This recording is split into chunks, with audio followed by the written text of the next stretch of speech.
आज की एडवेंचर और हिस्टोरिकल ड्रामा फिल्म की कहानी इजराइल के सबसे शक्तिशाली योद्धा सैमसन के बारे में सच्ची घटना पर आधारित है। सैमसन बहुत ताकतवर था। वो अकेले फिलिस्तीन की हजारों की सेना से लड़ जाता था। उसको एक फिलिस्तीनी लड़की से प्यार हो गया। जब ये बात फिलिस्तीन के बादशाह को पता चली तो क्या हुआ। इस हिस्टोरिकल फिल्म की कहानी में प्यार, जंग और धोखा सब देखने को मिलेगा। तो चलिए कहानी शुरू करते हैं। 1200 ईसा पूर्व इजराइल देश को हिब्रू कहा जाता था। हिब्रू लोग यानी इजरायली बहुत गरीब और फिलिस्तीन के गुलाम थे। वो डैन कबीले में रहते थे। फिलिस्तीन का शासक उन पर बहुत जुल्म करता था और उन गुलाम लोगों से भारी कर वसूलता था। कबीले की हिब्रू लोगों में एक भविष्यवाणी प्रचलित थी कि फिलिस्तीनी जुल्मों से इजरायली लोगों को मुक्ति दिलाने ईश्वर ने सैमसन नाम के एक इंसान को चुना है। सैमसन बहुत ताकतवर था। वो शेर से भी लड़ जाता था। सैमसन उन्हीं गुलाम हिब्रुओं के डैन कबीले में अपने एक भाई और माँ बाप के साथ रहता था। कबीले वाले भले ही सैमसन को मुक्तिदाता मानते थे, पर सैमसन को युद्ध लड़ने और अपने कबीले के लिए फिलिस्तीनियों से लड़कर उन्हें मुक्ति दिलाने में कोई दिलचस्पी नहीं थी। उसकी दिलचस्पी बस अलग अलग लड़कियों को देखने और उनसे दोस्ती करने में थी। सैमसन अक्सर अपने भाई कैलब के साथ मिलकर फिलिस्तीनी भंडार में जाकर वहां से खाने पीने की चीजें चुराया करता था। एक दिन उसका भाई कैलब एक रस्सी से लटक कर भंडार से अनाज और सब्जियां चुरा रहा होता है। उस रस्सी को सैमसन ने पकड़ा था। बाहर घूम रहे फिलिस्तीनी सैनिक सैमसन को पहचान लेते हैं। सैमसन भागकर भंडार गृह में कूद जाता है। वहां वो सैनिकों को ढकेलकर अपने भाई के साथ भागता है। सैनिक उसके पीछे भागते हैं। पीछे आ रहे सैनिकों को वो मारकर नीचे गिराता रहता है। इस दौरान वो रास्ते में खड़ी लड़कियों को देखना और रिझाना नहीं भूलता। आखिरकार वो फिलिस्तीनी क्षेत्र से निकलकर अपने कबीले की ओर बढ़ने लगते हैं। उधर उनके कबीले में पहुंचने से पहले ही वहां फिलिस्तीनी सैनिक पहुंचकर गरीब हिब्रू लोगों से जोर जबरदस्ती करके लगान वसूल रहे होते हैं। इन गरीबों के पास खाने तक को कुछ नहीं होता, इसलिए वो जैसे तैसे करके थोड़ी लगान ही दे पाते हैं। उन गुलामों में से एक हिब्रू फिलिस्तीन के सेनापति और बादशाह के बेटे रल्लाह से गिड़गिड़ाता है कि उनके पास खाने तक को नहीं है, वो अनाज का लगान कैसे देंगे, इसलिए उनका लगान माफ कर दिया जाए। रल्लाह बहुत दुष्ट और क्रूर था। वो उसका मजाक बनाता है और उस हिब्रू को अपने सैनिक से कत्ल करवा देता है। थोड़ी देर बाद सैमसन अपने भाई कैलब के साथ वहां आ जाता है। उसके माँ बाप उसको सेनापति द्वारा उनके कबीले के एक आदमी के मारने की बात बताते हुए कहते हैं कि डैन समुदाय के लोगों में प्रचलित भविष्यवाणी के अनुसार ईश्वर ने तुमको ताकत देकर हम लोगों की हिफाजत करने के लिए चुना है। पर सैमसन युद्ध और रक्षा के बजाय शांति की बात करता है, क्योंकि वो लड़ना नहीं चाहता। वो कहता है कि वो ईश्वर की 3 प्रतिज्ञा, शराब न पीना, लाश को न छूना और बाल न कटाने का पालन करता है, पर वो लोगों की रक्षा के लिए लड़ेगा नहीं। उधर फिलिस्तीनी बादशाह के महल में रल्लाह अपने बादशाह पिता से मिलकर लगान वसूली के बारे में बताता है और कहता है कि अफवाह है कि एक हिब्रू गुलाम में ईश्वर की शक्ति है। उसके लोग उसको मसीहा मानते हैं। बादशाह इस बारे में पता लगाने को कहता है। डैन कबीले के 2 लोग, जिनमें एक को चोट लगी होती है, रास्ते में आ रहे सैमसन से बताते हैं कि फिलिस्तीनियों का एक नया योद्धा आया है। वो बहुत ही ताकतवर है, उससे कोई नहीं जीत पा रहा। सैमसन कैलब के साथ एक चट्टान के पीछे से उस योद्धा को हिब्रू लोगों को बेरहमी से मारते हुए और हिब्रू देवता को गाली देकर उनको कमजोर बताते हुए देखता है। उस योद्धा का मालिक एक फिलिस्तीनी होता है जो अपनी बेटी के साथ वहां आया होता है और उस योद्धा के जीत पर लोगों से पैसे लगवा रहा होता है। अब उस योद्धा का सामना करने सैमसन जाता है। सैमसन की नजर योद्धा के मालिक की लड़की टैरन पर होती है, जिससे वो योद्धा एक ही मुक्के में सैमसन को जमीन पर गिरा देता है। लड़ाई देख रहे लोगों के बीच रल्लाह भी छुपकर सैमसन पर नजर रख रहा होता है। सैमसन उठकर खड़ा होता है, पर अब भी उसका ध्यान उसी लड़की टैरन पर होता है, जिससे वो योद्धा फिर से सैमसन को मुक्का मारकर गिरा देता है। लोगों को लगता है सैमसन हार गया। अब उस योद्धा का मालिक हिब्रू लोगों के सामने सैमसन की हार पर उसकी बेइज्जती करता है। जमीन पर पड़ा सैमसन ईश्वर से कहता है कि उसको शक्ति दे और उठ खड़ा होता है। इस बार वो उस योद्धा का मुक्का रोककर मुक्का मारकर उसको नीचे गिरा देता है और एक बड़ा पत्थर उठाकर उसको कुचलने वाला ही होता है कि तभी उसका मालिक योद्धा पे लगाए सारे पैसे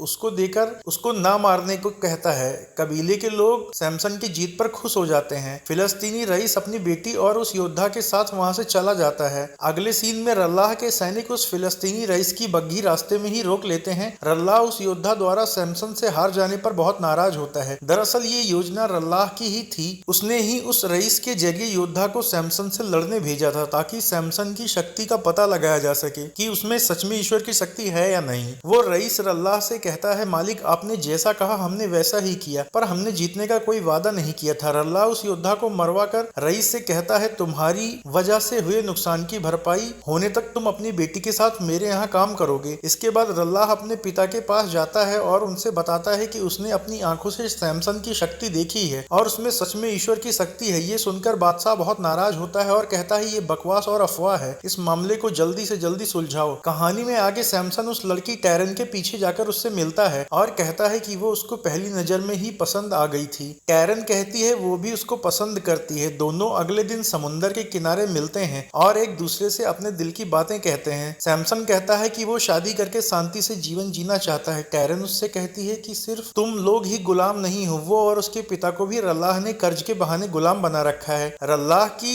डेलीलाह नाम की एक प्रेमिका होती है। रल्लाह अक्सर उससे अपने दिल की बातें बताने जाया करता है। रल्लाह कहता है उसके पिता अपनी मनमानी करते हैं और उसको फैसले नहीं लेने देते। अगर वो जल्दी मर जाए तो वो बादशाह बनेगा और अपनी मन की करेगा। डेलीलाह उससे सहमत नहीं होती, जिस पर रल्लाह उससे कहता है कि अगर वो उसकी रानी बनना चाहती है तो उसके हिसाब से ही चलना होगा। अगले सीन में सैमसन टैरन को जंगल में ले जाकर उससे अपने प्यार का इजहार करता है और उसको शादी का प्रस्ताव देता है। टैरन हाँ तो कर देती है पर कहती है कि तुम्हारे घर वाले फिलिस्तीनी लड़की से शादी नहीं करने देंगे। इसके बाद सैमसन अपने माँ बाप के पास जाकर उनसे टैरन से शादी की बात करता है, पर लड़की फिलिस्तीनी है ये बात जानकर वो नाराज हो जाते हैं और कहते हैं कि हम फिलिस्तीनियों के गुलाम हैं, वो हम पर जुल्म करते हैं, उनकी लड़की से शादी करेंगे तो कबीले के लिए शर्म की बात होगी। निराश होकर सैमसन पास के जंगल में जाता है। वहाँ उसको एक शेर दिखता है। सैमसन उससे बचना चाहता है पर शेर उस पर हमला कर देता है। सैमसन ना चाहते हुए भी शेर से लड़कर उसको अपनी ताकत से मार देता है। आगे हम रल्लाह के महल में उसकी प्रेमिका डेलीलाह को देखते हैं। रल्लाह ने टैरन को डेलीलाह की दासी बना दिया था। टैरन सैमसन के बारे में सोचकर बहुत खुश हो रही होती है। डेलीलाह उससे उसकी खुशी की वजह पूछती है। भोली भाली टैरन उसको सैमसन से अपने प्यार के बारे में बता देती है। डेलीलाह बहुत चातिर दिमाग की थी। वो टैरन से कहती है कि वो रल्लाह से उसको शादी की इजाजत दिलवा देगी, जिससे टैरन खुश हो जाती है। उधर एक गुप्तचर रल्लाह को बताता है कि हिब्रू लोग सैमसन को अपना लीडर चुनने वाले हैं। डेलीलाह रल्लाह को सलाह देती है कि अगर टैरन को सैमसन से शादी करने की इजाजत दे दी जाए तो सैमसन तुम्हारी गुलामी करेगा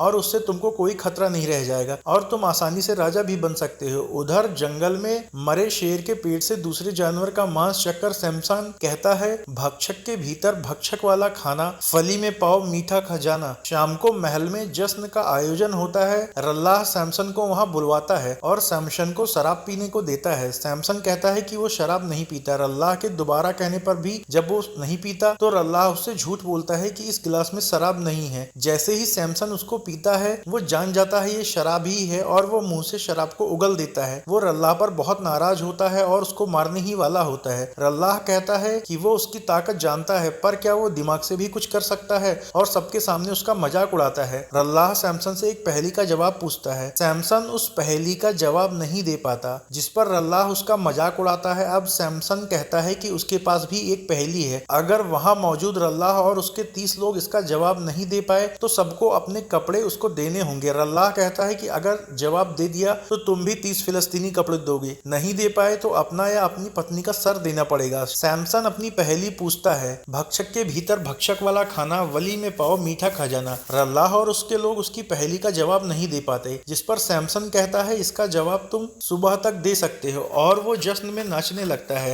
रल्लाह बहुत ही मक्कार और धूर्त होता है। वो टैरन को किनारे ले जाकर कहता है कि तुम इतनी आसानी से शादी करके मेरे चंगुल से नहीं निकल पाओगी। रल्लाह उससे कहता है कि अगर सुबह से पहले उसने पहेली का जवाब सैमसन से पूछकर उसको नहीं बताया तो वो उसके पिता को मार देगा। टैरन सैमसन के पास जाकर उस पहेली का जवाब पूछती है। सैमसन उससे कहता है कि तुम जवाब क्यों पूछ रही हो। वो वजह नहीं बताती और अपने प्यार का वास्ता देकर जवाब पूछ लेती है। डेलीलाह भी उनकी ये बातें सुन रही होती है। अगले दिन सुबह होने पर सैमसन बहुत खुश होता है। उसको लगता है पहेली का जवाब उसके और टैरन के अलावा कोई नहीं जानता। वो रल्लाह से जवाब पूछता है तो रल्लाह पहेली का जवाब शेर और शहद देता है। सैमसन समझ नहीं पाता कि ये जवाब रल्लाह को कैसे पता चला। रल्लाह कहता है अब शर्त के अनुसार अगर 30 फिलिस्तीनी कपड़े नहीं लाए तो टैरन को मार देगा। सैमसन अब बदहवास होकर 30 कपड़े लाने निकलता है। वो एक कुएं के पास रुककर पानी पीने लगता है। वहाँ कई फिलिस्तीनी सैनिक होते हैं जो उससे कहते हैं ये कुआं हिब्रू गुलामों के पानी पीने के लिए नहीं है और सैमसन से बहस करने लगते हैं। सैमसन को 30 फिलिस्तीनी कपड़े चाहिए होते होते हैं, इसलिए वो उनमें से 30 को एक एक करके मार कर गिरा देता है। उसकी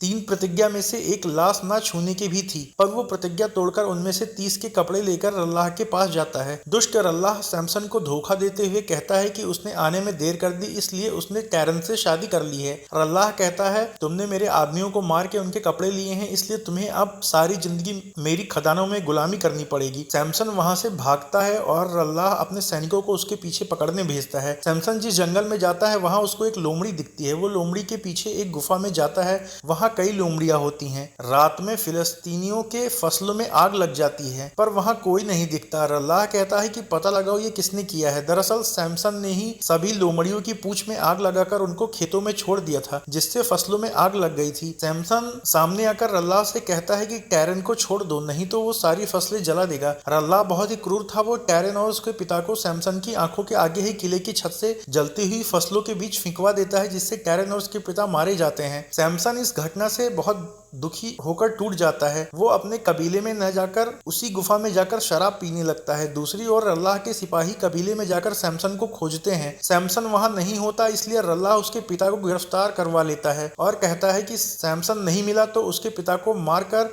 गांव को भी जला देगा। सैमसन का भाई कैलब गुफा में जाकर सैमसन से उसके ना मिलने पर पिता की गिरफ्तारी और रल्लाह द्वारा गांव जलाने की धमकी वाली बात बताता है। कैलब कहता है कि तुम्हें ईश्वर ने इतनी शक्ति देकर चुना है ताकि तुम फिलिस्तीनियों से लड़कर उनके जुल्म से सबको मुक्ति दिलाओ, पर सैमसन कभी भी युद्ध के पक्ष में नहीं होता। उसके कबीले वाले वहां सैमसन को रल्लाह के हवाले करने के लिए ले जाने आए होते हैं। कैलब के लड़ाई की बात को दरकिनार करके वो खुद ही अपने आप को कबीले वालों के हवाले कर देता है। कबीले वाले उसको रल्लाह के पास ले जाते हैं ताकि वो उसके पिता को छोड़ दें और गांव को न जलाएं। रल्लाह सबके सामने कहता है कि उसके पिता को छोड़ दिया जाएगा और गांव को नहीं जलाया जाएगा। बदले में वो सैमसन को बांधकर उसका सर कटवाने वाला होता है, पर रल्लाह धोखेबाज होता है। वो सैमसन के कान में जाकर कहता है कि वो उसके पिता को मारेगा भी और गांव को भी जलाएगा। देखते ही देखते वो उसके पिता को मरवा देता है और कसाई सैमसन का सर काटने ही वाला होता है कि सैमसन गुस्से में उठ खड़ा होता है और उस कसाई को मार डालता है। रल्लाह अपने सैनिकों के साथ सैमसन पर धावा बोल देता है। सैमसन बहुत शक्तिशाली होता है। वो अकेले सभी सैनिकों से बिना हथियार के लड़ रहा होता है। उसके हाथ में एक जानवर की हड्डी होती है, जिससे वो फिलिस्तीनी सैनिकों से लड़ता है और एक एक करके वो कई फिलिस्तीनी सैनिकों को मार गिराता है। उसकी शक्ति देखकर सैनिक और रल्लाह हैरान हो जाते हैं। रल्लाह की एक आंख चोटिल हो जाती है। वो सैनिकों की दूसरी टुकड़ी भी सैमसन को मारने भेजता है, पर सैमसन के आगे वो भी नहीं टिक पाते। सैमसन उन सैनिकों को भी मार देता है। अकेले सैमसन के खिलाफ इतने सैनिक कम पड़ते हुए देखकर सिपाही हॉर्न बजाकर वहां हजारों सैनिक बुला लेते हैं। सैमसन ईश्वर से उसको ताकत देने को कहता है। वो उसकी तरफ बढ़ते हुए हजारों सैनिकों को एक एक करके मारने लगता है। अब वो सभी सैनिक मिलकर सैमसन के ऊपर चढ़ जाते हैं, पर सैमसन अपने बाहुबल से उठ खड़ा होता है। ये देखकर फिलिस्तीनी सैनिक डर के कहते हैं कि सच में इसमें ईश्वर की शक्ति है। सैमसन घायल होने के बाद भी अकेले हजारों फिलिस्तीनी सैनिकों की लाशें बिछा देता है। अकेले बचे रल्लाह को वो जान से न मारकर वहीं पटक देता है। इस घटना के बाद हिब्रू कबीले वाले सैमसन को कबीले का लीडर बना देते हैं। इधर सैनिक घायल सिपाहियों और रल्लाह को महल में ले जाते हैं। बादशाह रल्लाह से बहुत ही नाराज होता है और कहता है, जाकर हिब्रू लोगों से कह दो हम हमला नहीं करेंगे। अगर सैमसन अब और हिंसा ना करे तो। रल्लाह अपने कमरे में जाकर अपने पिता द्वारा जलील किए जाने पर काफी गुस्से में होता है और कमरे की मूर्ति तोड़ने लगता है। वो अपनी प्रेमिका डेलीला से कहता है, तुम्हारी मदद से मैं सैमसन की सारी शक्तियां छीन लूंगा। इसके बाद कई साल बीत जाते हैं। अब तक सैमसन कबीले का सरदार बन चुका होता है और फिलिस्तीनी शासक भी अब उनके कबीले पर हमला नहीं करते, पर बादशाह द्वारा लगान वसूला जाना अभी भी बंद नहीं होता। रल्लाह को मिस्र का कामकाज देखने भेज दिया गया होता है, लेकिन रल्लाह जब वापस आता है तो वो फिर से कबीले के लोगों पर जुल्म शुरू कर देता है। कबीले के लोग सैमसन से कहते हैं कि इतने साल से वो उसकी शांति की बात से चुप थे, पर उससे सिर्फ हिंसा और जुल्म सहना पड़ा। अब समय आ गया है वो सब हथियार उठाकर उनसे लड़ें, पर सैमसन अब भी लड़ाई नहीं चाहता। वो बातचीत और शांति के लिए गाजा में बादशाह के पास जाने की बात कहता है। उसका भाई और बाकी लोग कहते हैं शांति का मतलब मतलब है हम लोगों पे जुल्म और भूखमरी, इसलिए हमें लड़ना चाहिए। सैमसन कहता है वो शांति और यहाँ के लोगों की आजादी की बात करने बादशाह के पास जाएगा और उनसे बात मनवा कर ही लौटेगा। अगर ऐसा नहीं हुआ तो वो लौट के नहीं आएगा। सैमसन कुछ लगान लेकर गाजा में बादशाह के पास जाता है और उनसे लगान कम करके अपने लोगों के हक का अनाज देने को कहता है ताकि शांति बनी रहे। बादशाह कहता है अगर वो ऐसा ना करे तो सैमसन कहता है तो आपको अशांति और ऊपर वाले का प्रकोप झेलना होगा और तुम्हें फिर से हजारों सैनिकों को दफनाना पड़ेगा। बादशाह कहता है उसने अपनी सेना पहले से बड़ी कर ली है और जब चाहूं तुम्हें मार सकता हूं। सैमसन कहता है तुम युद्ध चाहते हो? बादशाह कहता है मैं जानता हूं तुम युद्ध बिल्कुल नहीं चाहते और युद्ध करने पर तुम्हारे ही लोग मारे जाएंगे, पर अगर तुम अपना कबीला छोड़ के कहीं चले जाओ और कभी ना दिखो तो शायद मैं लगान कुछ कम कर दूं। तुम्हारे चले जाने से शायद उनको भूख से तड़फना न पड़े। सैमसन उनके पास से आकर सोचता है कि उसने अपने लोगों से आजादी का समझौता किए बिना वापस न लौटने का वादा किया था, इसलिए बादशाह के न मानने तक वहीं गाजा में रुकने की सोचता है। तभी उसके पास एक औरत आती है और उससे कहती है कि पास में ही उसकी एक सराय है, तुम वहां रुक सकते हो। पास में खड़ी डेलीला को रल्लाह सैमसन के पीछे जाने को कहता है। सराय के कमरे में डेलीला सैमसन से मिलने जाती है और कहती है कि तुम्हें खतरे से आगाह करने आई हूँ। सैमसन कहता है कि तुम तो रल्लाह के साथ हो, तुम मेरी मदद क्यों करोगी और मैं तुम पर भरोसा क्यों करूं। तब तक वहां सैनिकों के सैमसन को ढूंढने की आवाज आती है। डेलीला कहती है यहाँ के लोगों को पता है कि तुम यहाँ आए हो, तुम्हारे लिए घेराबंदी हो रही है। सैमसन कहता है कि वो उस पर भरोसा नहीं कर सकता। डेलीला कहती है उसने रल्लाह को छोड़ दिया है और अब उसके दिल में सिर्फ तुम हो। वो टैरन का जिक्र करती है कि वो बहुत अच्छी थी और उसको तुम्हारे जैसा अच्छा साथी मिला था, काश मुझे भी कोई ऐसा मिलता। अब सैमसन को उस पे थोड़ा यकीन होने लगता है। तभी सराय की मालकिन जो सैमसन को वहां लाई थी वो गाजा के लोगों को वहां लाकर कहती है सैमसन यहाँ है, इसने हमारे लोगों को मारा था, अपने भाइयों और बेटों का बदला लो। सैमसन डेलीला के साथ वहां से भागता है। लोगों की भीड़ उसको मारने उसके पीछे लगी होती है। डेलीला सैमसन से कहती है घाटी में उसका घर है, वहां तुम सुरक्षित रहोगे। डेलीला वहीं रुक जाती है और सैमसन वहां से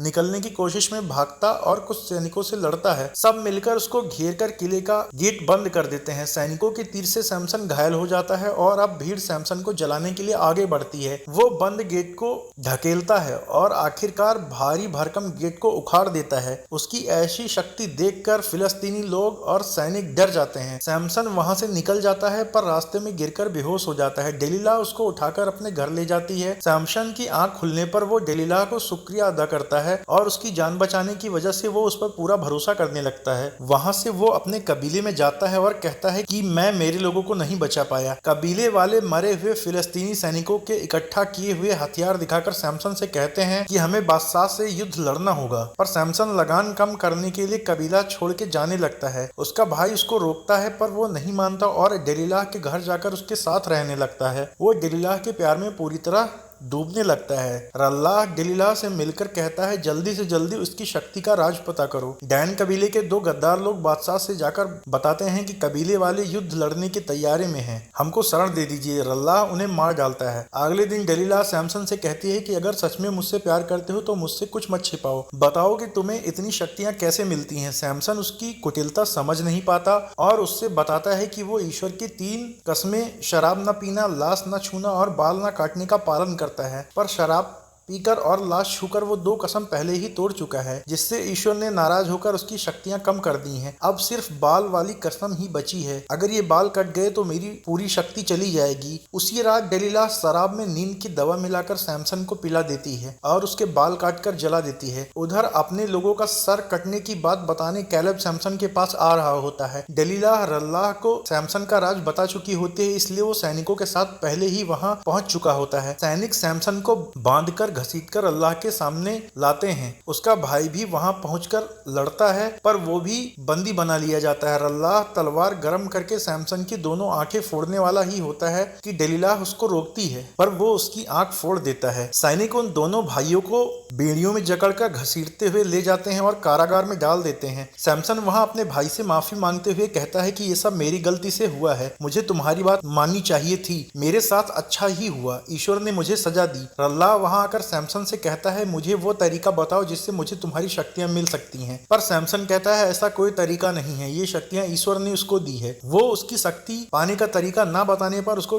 टुकड़े करने की धमकी देता है। बादशाह अल्लाह से पूछता है अब तक सैमसन को मारा क्यों नहीं। अल्लाह कहता है सैमसन के शक्ति के चर्चे दुनिया भर में हैं, उसको कैद करके हम सबको दिखाएंगे कि हमने सबसे ताकतवर इंसान को कैद किया है। बादशाह नाराज होकर कहता है कि तुम बेवकूफ हो। अब अल्लाह अपने पिता को ही चाकू मार देता है और उसका ताज लेकर खुद बादशाह बन जाता है। कारागार में आकर डेलिला सैमसन से कहती है कि वो जुर्माने के पैसे देकर उसको छुड़वाकर अपनी गलती सुधारने आई है। सैमसन कहता है कि गलती सुधारना है तो मेरे भाई कैलेब को छुड़वा लो। वो कैलेब से कहता है तुम लोगों को इकट्ठा करके जंग की तैयारी करो। कैलेब छूट जाता है। सैमसन ईश्वर से शक्ति मांगता है। अगले दिन बादशाह बन चुका अल्लाह कैद किए सैमसन को जनता को दिखाने के लिए महल में बुलवाता है। डेलिला और कैलेब भी वहां होते हैं। जंजीरों में जकड़े सैमसन को सबके सामने लाया जाता है। सैमसन को दो खंभों के बीच बांधकर कोड़े मारे जाते हैं। सैमसन ईश्वर का ध्यान करके अपने हाथ की बेड़ियां तोड़कर दोनों खंभों को हिलाने लगता है जिन पर महल टिका होता है। उसकी शक्ति वापस आ जाती है और वो खंभे हिलाकर तोड़ देता है जिससे महल भरभराकर गिरने लगता है। अल्लाह और वहां मौजूद लोग उसमें दबकर मर जाते हैं और पूरा महल गिरकर ध्वस्त हो जाता है। कैलेब बचकर अपने कबीले में जाता है और सैमसन के नाम पर सबको इकट्ठा करके फिलिस्तीनियों से लड़कर अपने कबीले को आजाद करा लेता है। ये एडवेंचरस कहानी यहीं खत्म हो जाती है। अगर आपको भी फिल्म की कहानी पसंद आई हो तो वीडियो को लाइक और शेयर करें